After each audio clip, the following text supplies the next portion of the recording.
ज्यांच्या मागे शिकारी लागला आहे अशा सशांप्रमाणे आपण साऱ्या भयावह गोष्टींपासून जीव घेऊन कसे पळत आहोत, आणि त्या सशांप्रमाणेच आपले तोंड लपवून घेऊन आपण स्वतःला कसे सुरक्षित समजत आहोत याचा विचार करा.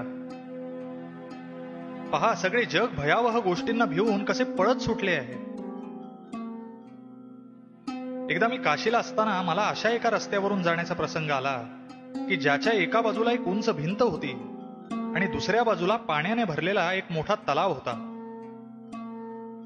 तलावाजवळ पुष्कळ माकडे राहत होती. काशीची माकडे मोठी आडदांड आणि रागीट असतात. मला पाहून त्या माकडांच्या मनात आले की त्या रस्त्यावरून मला जाऊ द्यायचे नाही.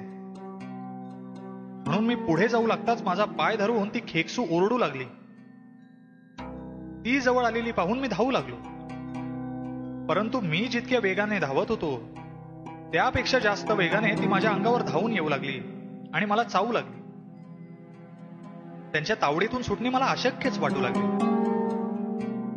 पण तितक्याच समोरून येणाऱ्या एका अनोळखी माणसाने मला जोराने ओरडून म्हटले, माकडांना तोंड द्या.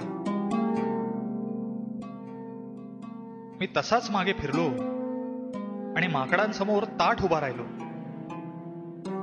त्याबरोबर ती मागे हटली आणि पळून गेली. आयुष्यभर लक्षात ठेवण्यासारखा हा धडा आहे.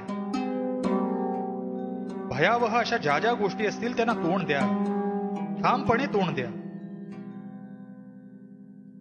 माकडांप्रमाणेच आयुष्यातील सर्व अडचणी त्यांना तोंड देणाऱ्या माणसापुढे माघार घेतात.